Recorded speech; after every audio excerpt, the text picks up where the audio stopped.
میرے والدین مجھے مار کر بہت دور پھینک آئے تھے۔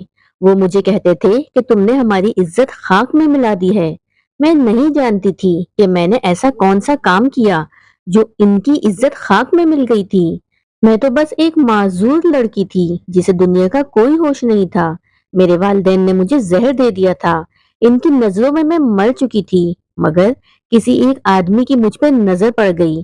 اس نے میری جان بچائی، اور پھر جب مجھے وہ اپنے گھر لے گیا 3 سال بعد، جب میں 17 سال کی ہوئی، تو اس نے مجھے میرا نام روحانہ ہے۔ میرے والد پرائیویٹ ادارے میں جاب کرتے تھے۔ میری والدہ کو بھی جاب کرنے کا بہت شوق تھا، مگر ابا انہیں جاب نہیں کرنے دیتے تھے۔ ابا ان کی خوبصورتی کی وجہ سے انہیں باہر جانے نہیں دیتے تھے۔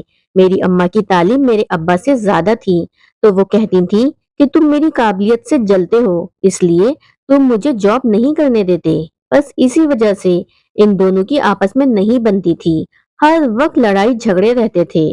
میری پیدائش پہ دونوں ہی خوش تھے، لیکن جب انہیں پتا چلا کہ ان کی بیٹی معذور ہے تو وہ ایک دوسرے پہ الزام لگانے لگے۔ انہیں تندرست بچہ چاہیے تھا۔ میرے ماں باپ مجھے بوجھ سمجھتے تھے۔ میں سارا دن روتی رہتی۔ دادی تھی جو میرا خیال رکھتی تھی، میرے پاس بیٹھتی تھی۔ یوں ہی میں بڑی ہوتی گئی۔ مجھے کہیں جانے کی اجازت نہیں ہوتی تھی۔ میں اماں ابا کی لڑائی جھگڑے دیکھتی آئی تھی۔ اماں کا بے حد حسن مجھے وراثت میں ملا تھا۔ اتنی خوبصورتی کا کیا فائدہ جب کوئی پیار ہی نہ کرے، آپ کو بوجھ سمجھا جائے۔ ابا کہتے تھے پتہ نہیں کس گناہ کی سزا میں ہمیں یہ معذور لڑکی ملی ہے۔ وہ مجھے کسی یتیم خانے میں جمع کرانا چاہتے تھے، لیکن دادی نے ایسا نہیں ہونے دیا۔ پھر اچانک دادی کی طبیعت خراب رہنے لگی تو کوئی مجھے پوچھتا تک نہیں تھا۔ ان کا علاج بھی جیسے تیسے کر کے چل رہا تھا، اور پھر 1 ماہ بعد دادی ہمیشہ ہمیشہ کے لیے اللہ تعالیٰ کے پاس چلی گئی تھی۔ میں بہت روئی کہ اللہ تعالیٰ بھی مجھے اپنے پاس بلا لے۔ دادی کو فوت ہوئے چند ہی دن گزرے تھے کہ اماں ابا کی لڑائیاں مزید بڑھ گئیں۔ اماں اپنا سارا غصہ مجھے مار کر نکال دیتی۔ انہوں نے کبھی مجھے ڈاکٹر کو نہیں دکھایا، کیا پتا میں ٹھیک ہو جاتی۔ اماں ابا کی غیر موجودگی میں کسی آدمی سے بھی ملنے لگی تھیں۔ اماں نے مجھے سختی سے منع کیا کہ یہ بات میں کسی کو بھی نہیں بتاؤں گی۔ پھر ایک روز میری اماں ابا میں کسی بات پہ بہت بحث ہوئی۔ اس کے بعد اماں میرے پاس آئیں اور مجھے اپنے ہاتھوں سے کھانا کھلانے لگی۔ میں حیران ہوئی کہ اماں کو کیا ہوا ہے جو وہ مجھے اپنے ہاتھوں سے کھانا کھلا رہی ہیں، مگر میں نہیں جانتی تھی کہ اس کھانے میں زہر ملا ہوا ہے۔ کھانا کھانے کے بعد جب میں بے ہوش ہو گئی اور میرے والدین کو لگا کہ میں مر چکی ہوں، تب وہ مجھے اٹھا کے ایک بہت دور جگہ پہ لے آئے۔ اس وقت میری عمر 14 سال ہو چکی تھی۔ میں نے سنا ہوا تھا کہ ماں باپ کو اپنی اولاد سے بہت پیار ہوتا ہے۔ وہ خود کو مشکلوں میں ڈالتے ہیں، خود کو مشقتوں میں ڈالتے ہیں، لیکن اپنی اولاد کو گرم ہوا بھی نہیں لگنے دیتے۔ لیکن مجھے زہر دیتے وقت میرے والدین کے ہاتھ پاؤں تک نہیں کانپے تھے۔ وہ تو شاید سمجھ گئے تھے کہ انہوں نے مجھے مار دیا تھا۔ کہتے ہیں نا، مارنے والے سے بچانے والا بڑا ہوتا ہے۔ میں سچ میں مر گئی ہوتی، مگر عین موقع پہ کسی مہربان شخص نے میری جان بچا لی۔ میں ہاسپٹل کے بیڈ پہ تھی۔ میں بہت حیران ہوئی، آج کے دور میں بھی کوئی ایسا کرتا ہے، جبکہ میرے تو اماں ابا نے بھی مجھے گن میں پھینک دیا تھا۔ میرے لیے وہ سائبان تھا۔ اس نے مجھ سے پوچھا کہ تم کون ہو اور کس نے تمہیں زہر دیا ہے؟ میں نے کہا میرے اماں ابا میری معذوری کی وجہ سے مجھ سے نفرت کرتے تھے، مجھ سے چھٹکارا چاہتے تھے، تبھی انہوں نے مجھے زہر دے دیا۔ وہ آدمی بہت خوبصورت تھا، وہ مجھے اپنے گھر میں لے آیا۔ اس کا گھر بہت خوبصورت تھا، عالی شان تھا، وہ امیر گھر کا لگتا تھا۔ میں نے اس سے پوچھا کہ آپ کے گھر میں اور کوئی نہیں رہتا؟ تو اس نے کہا کہ میرا بھی آپ کی طرح اس دنیا میں کوئی نہیں ہے۔ اس نے کہا کہ آپ یہاں پہ رہ سکتی ہیں۔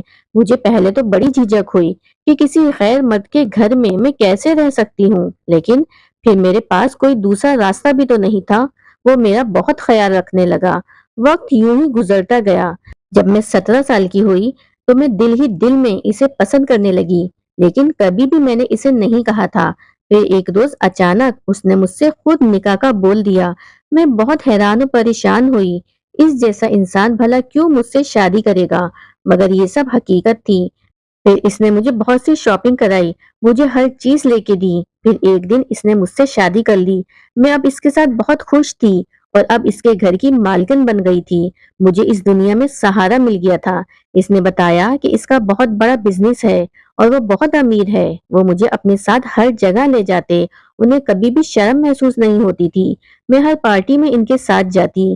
ان کے فرینڈز سب حیران تھے کہ اتنے خوبصورت انسان نے ایک معذور لڑکی سے شادی کر لی۔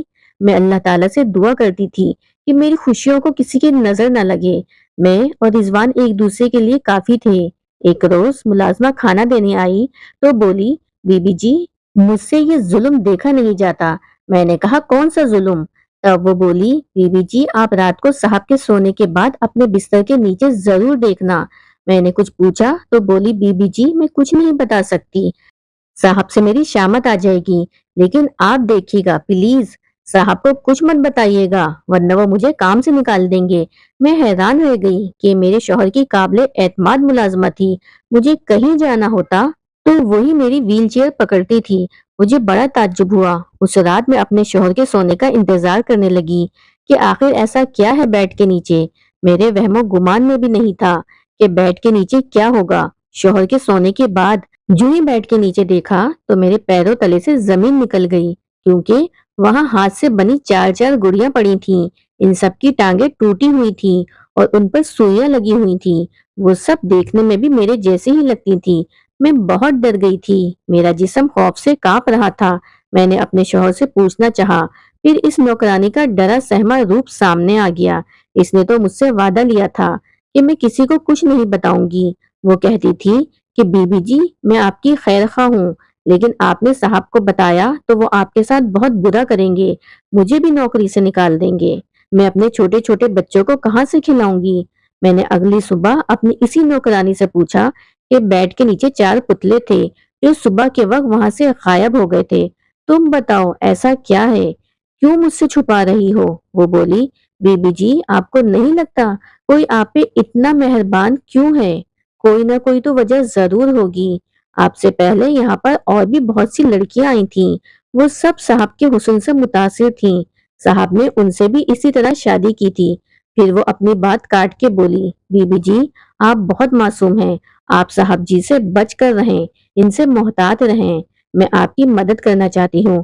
مجھے اپنے کانوں پہ یقین نہ آیا۔ میں نے کہا، پہلے مجھے تم یہ بتاؤ، اس سے پہلے کیا ہوا تھا؟ وہ بولی، بی بی جی، پہلی میڈم صاحبہ کے بیڈ کے نیچے سے بھی ایسے ہی صاحب نے پتلے رکھے تھے، میں نے خود دیکھا تھا۔ پھر کچھ دن بعد وہ بی بی جی فوت ہو گئی تھیں۔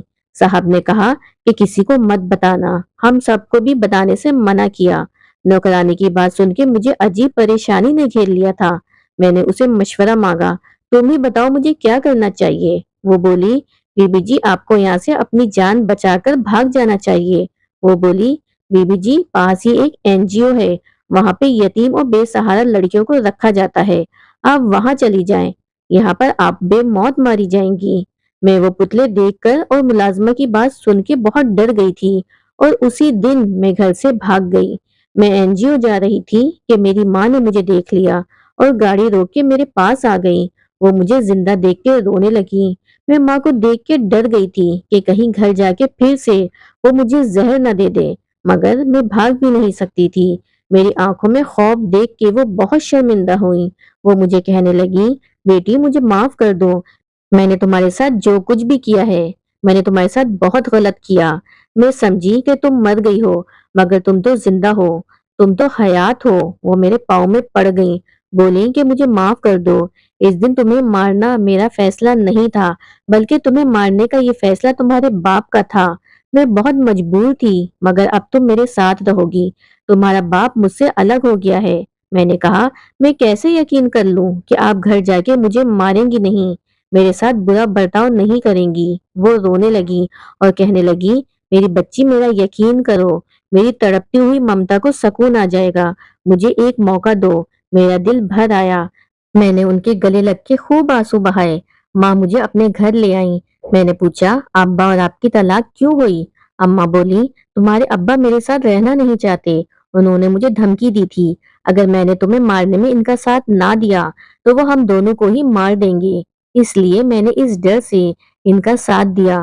پھر ایک دن تمہارا باپ دوسری شادی کر کے گھر آ گیا، تمہارے ماموں نے کوئی تعاون نہیں کیا، سب نے یہی کہا کہ مرد دوسری شادی کر سکتا ہے، تم اس کے ساتھ رہ لو۔ اماں کہتی تھی کہ میں اس انسان کے ساتھ نہیں رہنا چاہتی۔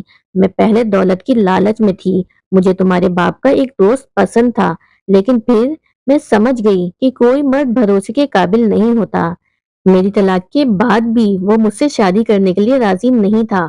میں نے نوکری کی تلاش شروع کر دی، پھر مجھے نوکری مل گئی۔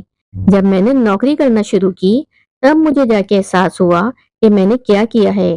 ساری عمر میں نے تمہاری قدر نہیں کی، تم میری سگی اولاد تھی، میں نے تمہارے ساتھ بہت برا کیا۔ کتنے جوڑے اولاد کی نعمت کو ترس رہے ہوتے ہیں اور اللہ تعالیٰ سے دعائیں کرتے ہیں، منتیں مانگتے ہیں، مجھے معاف کر دو۔ میں ان کو مزید شرمندہ نہیں دیکھ سکتی تھی، اس لیے میں نے انہیں معاف کر دیا۔ وہ خوش ہو گئی۔ اماں بولی، اب میں تمہیں کہیں پہ بھی جانے نہیں دوں گی۔ اتنے عرصے تم کہاں رہی؟ میں نے اپنے اوپر گزرے ان تمام سالوں کا احوال بتا دیا۔ میری ماں نے مجھ سے معافی مانگی، مجھے بھی اپنی ماں پہ ترس آ گیا اور میں نے ان کو معاف کر دیا۔ اماں اب بھی ویسی خوبصورت تھیں، کہیں سے بھی ایک شادی شدہ بیٹی کی ماں نہیں لگتی تھی، کوئی بھی دھوکہ کھا جاتا۔ ان کی عمر اور چال چلن سے وہ میری بہن لگتی تھیں، اب بھی ان پہ کئی مرد مرتے تھے۔ اماں نے بتایا کہ وہاں جہاں یہ جاب کرتی ہیں، یہ گھر انہیں اس کمپنی کی طرف سے ملا ہے، آفس کی طرف سے انہیں گاڑی بھی ملی، وہ کسی بڑے عہدے پہ جاب کرتی ہیں۔ مجھے کہا کہ میں جلد تمہارے شوہر سے طلاق دلوا دوں گی، تمہیں گھبرانے کی بالکل بھی اب ضرورت نہیں ہے، اب تم اکیلی نہیں ہو، اب تو تمہارے ساتھ تمہاری ماں بھی کھڑی ہے۔ میں خوش ہو گئی۔ اماں مجھ سے خوب ساری باتیں کرتی، مجھے بتاتی کہ میں نے اپنے سب دوستوں کو، رشتہ داروں کو چھوڑ دیا ہے، سب مجھے نیچا دکھاتے تھے، انہوں نے میرے اندر زہر بھر دیا تھا۔ میں نے کہا انسان غلطیوں سے ہی سیکھتا ہے، تو وہ چپ ہو گئی۔ مجھے یہاں رہتے ہوئے مہینہ ہو گیا تھا۔ ایک رات کو میں پیاس کی وجہ سے اٹھی، کچن میں جانے لگی، لیکن مجھے اماں کے کمرے سے آوازیں آ رہی تھی۔ مجھے تجسس ہوا کہ سنو تو وہ کیا باتیں کر رہی ہیں۔ رات کے اس پہر اماں کے کمرے میں کون ہو سکتا ہے؟ اماں نے تو کہا تھا کہ انہوں نے سب سے اپنا تعلق توڑ دیا ہے۔ سننے لگی تو کسی مرد کی آوازیں آ رہی تھیں۔ اماں کو وہ شخص کہہ رہا تھا کہ تم جلدی اپنی بیٹی کو طلاق دلواؤ ورنہ تمہیں میں نوکری سے فارغ کر دوں گا۔ وہ اماں کا باس تھا، لیکن رات کے اس پہر وہ بھی اماں کے کمرے میں، مجھے یہ سب ٹھیک نہ لگا۔ وہ کہنے لگا تم جو مجھ سے شادی کرنے کے خواب دیکھ رہی ہو، تمہارے خواب تبھی جا کے پورے ہوں گے جب تم میرا کام کرو گی۔ اگر میں نے تم سے اپنا گھر اور اپنی گاڑی چھین لی تو تم سڑک پہ آ جاؤ گی۔ تم ابھی تک اپنی بیٹی کو طلاق نہیں دلوا سکی، میں نے اتنا کچھ کیا، تمہاری بیٹی کی نوکرانی کو پیسے دیے، اس کو گھر سے نکالا، تمہاری بیٹی کے دل میں بدگمانی پیدا کی، جھوٹے پتلے بنا کے رکھے۔ یہ اپاہج لڑکی میرے بیٹے کی زندگی میں نہیں ہونی چاہیے۔ میں حیران تھی، یہ میری ہی بات ہو رہی تھی۔ یقیناً یہ آدمی میرے شوہر کا باپ تھا۔ میری امی بولی جیسے تم بولو گے ویسا ہی ہوگا، اب تمہیں شکایت کا موقع نہیں ملے گا۔ میں نے بیٹی کے دل میں جگہ بنا لی ہے، وہ بہت بھولی بھالی ہے، میں اسے طلاق دلوا دوں گی۔ اب مجھے ساری بات سمجھ آ گئی تھی، مجھے اپنی کم عقلی پہ غصہ آ رہا تھا کہ میں نے اتنی محبت کرنے والے شوہر پہ اعتبار نہیں کیا، میں کتنی آسانی سے ان کے چنگل میں آ گئی تھی۔ جو ماں بیٹی کو زہر دے سکتی ہے وہ اچانک اتنی اچھی کیسے ہو سکتی ہے؟ یہ سوچی سمجھی چال تھی۔ وہ نوکرانی بھی ملی ہوئی تھی۔ میں ان سب کی باتوں میں آ گئی، مجھے ایک دم گھٹن کا احساس ہوا، میں یہاں سے نکلنا چاہتی تھی۔ اگلے دن اماں آفس گئیں تو ان کی ملازمہ مجھ پہ نظر رکھنے کے لیے آئی۔ میں نے اس سے کہا میری مدد کرو، میں تمہیں منہ مانگی رقم دوں گی، مجھے میرے شوہر کے گھر لے چلو، میری ماں بہت ظالم ہے، درندہ صفت عورت ہے، تم میری مدد کرو۔ اسے بھی شاید مجھ پہ رحم آ گیا، اسے پیسوں کی اشد ضرورت ہوگی، تبھی وہ مان گئی۔ میں گاڑی منگوا کے سیدھا شوہر کے پاس آ گئی۔ وہ خوبصورت شخص میری یاد میں آدھا ہو گیا تھا، مجھے دیکھ کے حیران ہوا اور بولا تم کدھر چلی گئی تھی؟ وہ بھی بغیر بتائے۔ میں نے تمہیں کدھر کدھر نہیں ڈھونڈا، ایسی کون سی غلطی مجھ سے سرزد ہو گئی تھی جو تم مجھے چھوڑ کے چلی گئی؟ میں نے کہا کہ تم مجھے معاف کر دو، تمہاری خاص نوکرانی نے مجھے کہا تھا تم لڑکیوں کو استعمال کرتے ہو پھر ان کو مار دیتے ہو، اس نے میری ہمشکل پتلے بھی مجھے دکھائے۔ جب میں نے اس ملازمہ کو ڈھونڈا تو وہ پورے گھر میں نہیں ملی، میرے شوہر تو ان سب سے لا علم تھے،